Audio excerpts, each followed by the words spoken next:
ये जरूर कहेंगे कि उम्मीद है कि गाना आप सबके पसंद आई, सुनी जा, झूमी जा। हेलो दोस्तों, तो पावर स्टार पवन सिंह के नए गानों का आप सभी बहुत ही बेसब्री से इंतजार कर रहे हैं। तो अब इंतजार की घड़ियां हो रही है खत्म, क्योंकि पवन सिंह का नया गाना आप लोगों के बीच में रिलीज होने जा रहा है। सारी जानकारी आपको इस वीडियो में देने वाले हैं, तो लास्ट तक वीडियो में बने रहिए। तो चलिए वीडियो करते हैं स्टार्ट। पहले अगर गाने की डिटेल्स की बात करें तो गाने का टाइटल होने वाला है अपना राजा जी के।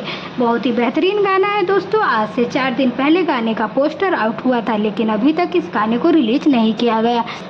वजह यह थी कि पवन सिंह की आवाज़ में इस गाने को डब ही नहीं किया गया था, लेकिन फाइनली दोस्तों पिछली रात इस गाने की डबिंग कंप्लीट हुई है पवन सिंह की आवाज़ में। तो आप लोगों के बीच में इस गाने का टीजर भी लॉन्च हो चुका है।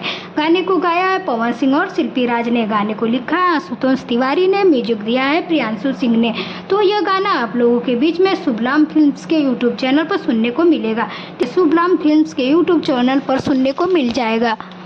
तो कल के लिए आप लोग तैयार रहिए इस गाने को सुनने के लिए। तो इसी के साथ दोस्तों शुभलाम फिल्म पे बहुत दिनों के बाद पवन सिंह का कोई गाना आ रहा है, तो आप लोग भर के प्यार आशीर्वाद दीजिए। और अब जैसा आपको पता है कि छठ आने में ज़्यादा वक्त बाकी नहीं है, तो छठ गाने की भी शूटिंग जल्द की जाएगी। और रही बात और लोक गीतों की, तो दोस्तों देखिए एक गाना तो आ ही रहा है, इसके बाद 1-2 गाने और भी आपको सुनने को मिल सकते हैं। तो आप लोग इस गाने के लिए कल रहिए तैयार। और अगर आप लोग हैं पावर स्टार पवन सिंह के फैन, तो इस वीडियो को लाइक कीजिए और साथ ही चैनल को जरूर सब्सक्राइब कीजिए। Thank you.